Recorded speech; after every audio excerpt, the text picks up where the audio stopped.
Hello అండి, నేను మీ శ్యామల. ఈరోజు మన యుక్తి కిచెన్లో టుడే రెసిపీ వచ్చేసి చిక్కుడుకాయ కర్రీ. ఈ చిక్కుడుకాయ కర్రీని టేస్టీగా అండ్ ఈజీగా ఎలా తయారు చేసుకోవాలో ఇవాల్టి వీడియోలో చూసేద్దామా. దీనికోసం ముందుగా నేను ఇక్కడ చిక్కుడుకాయలు వచ్చేసి 1/2 kg వరకు తీసుకున్నానండి. వాటిని ఇలా చక్కగా చుంచుకొని కొద్దిగా హాట్ వాటర్ వేసుకొని 2 సార్లు కడిగి తీసుకోండి. ఇప్పుడు కర్రీ ప్రిపేర్ చేసుకోవడానికి స్టవ్ ఆన్ చేసుకొని స్టవ్ మీద ప్యాన్ పెట్టుకోండి. అందులోకి 2 టేబుల్ స్పూన్ల ఆయిల్ని వేసుకొని ఆయిల్ హీట్ అయ్యాక 1 టేబుల్ స్పూన్ జీలకర్ర, 1 టేబుల్ స్పూన్ ఆవాలను వేసుకొని కాస్త చిటపటలాడనివ్వండి. ఇందులోనే సన్నగా తరిగి పెట్టుకున్న ఉల్లిపాయ ముక్కలని యాడ్ చేసుకోండి. నేను ఇక్కడ పెద్ద సైజున్న ఉల్లిపాయని తీసుకున్నానండి. ఒకసారి మొత్తం అంతా కలుపుకోండి. ఇందులోనే 4-5 కట్ చేసుకున్న గ్రీన్ చిల్లీస్ని యాడ్ చేసుకోండి. గ్రీన్ చిల్లీస్ని కూడా యాడ్ చేసిన తర్వాత ఒకసారి మొత్తం అంతా కలుపుకోండి. కొద్దిగా సాల్ట్ని యాడ్ చేస్తున్నాను.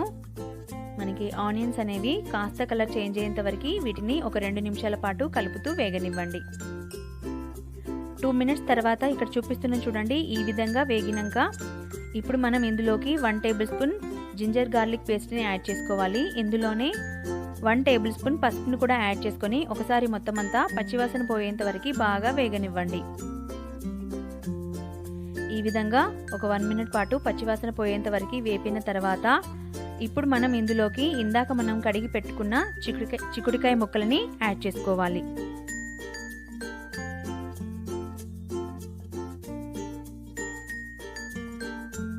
ఈ విధంగా ఇందులోనే చిక్కుడుకాయ ముక్కలని యాడ్ చేసుకోండి. మొత్తం చిక్కుడుకాయని యాడ్ చేసిన తర్వాత ఒకసారి మొత్తం అంతా ఆయిల్లో కలిసేలాగా బాగా కలుపుకోండి.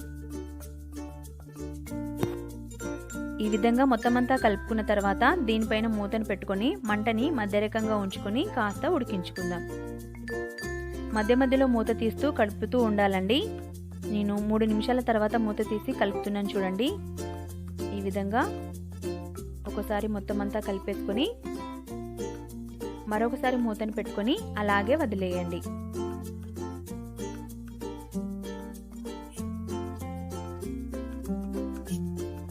మరొక 2-3 నిమిషాల తర్వాత మూత తీసి చూపిస్తున్నాను చూడండి. మనకి కాస్త చిక్కుడుకాయ అనేది మొత్తం అంతా ఫ్రై అయిపోయింది కదా. ఒకసారి మొత్తం అంతా కలిపేసుకోండి. ఈ విధంగా కలుపుకున్న తర్వాత ఇప్పుడు మనం ఇందులోకి కొద్దిగా టమాటో ముక్కలని యాడ్ చేసుకుందాం. ఈ విధంగా మధ్యలో హోల్ లాగా చేసేసుకొని అందులోకి 1 కప్పు వరకు టమాటో ముక్కలని యాడ్ చేసుకోండి.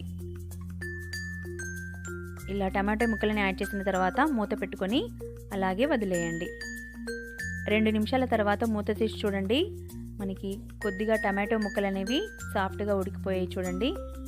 ఇలా మధ్యలో వేయడం వలన టమాటో అనేది చాలా త్వరగా ఉడికిపోతుందండి. ఈ విధంగా మొత్తం అంతా ఒకసారి కలిపేసుకోండి. ఇలా మొత్తం అంతా కలుపుకున్న తర్వాత ఇప్పుడు మనం ఇందులోకి మీ స్పైసీనెస్కి తగ్గట్టుగా రెడ్ చిల్లీ పౌడర్ని వేసుకోండి. నేను ఇక్కడ 1 టేబుల్ స్పూన్ వరకు యాడ్ చేశాను. ఇందులోనే రుచికి సరిపడా సాల్ట్ని కూడా వేసుకోండి. ఒకసారి మొత్తం అంతా కలిసేలాగా బాగా కలుపుకోండి.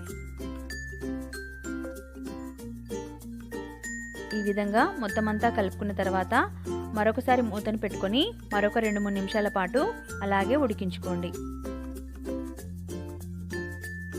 3 నిమిషాల తర్వాత మూత తీసి చూపిస్తున్నాను చూడండి, మనకి చిక్కుడుకాయ కర్రీ అనేది ఆల్మోస్ట్ ఉడికిపోయింది కదా. ఇప్పుడు మనం ఇందులోకి 2 టేబుల్ స్పూన్ల వరకు ధనియా పౌడర్ని యాడ్ చేసుకోండి. ధనియా పౌడర్ని యాడ్ చేసిన తర్వాత ఒకసారి మొత్తం అంతా కలిసేలాగా బాగా కలుపుకోండి. ఈ విధంగా కలిపిన తర్వాత స్టవ్ ఆఫ్ చేసుకొని సర్వ్ చేసుకోండి.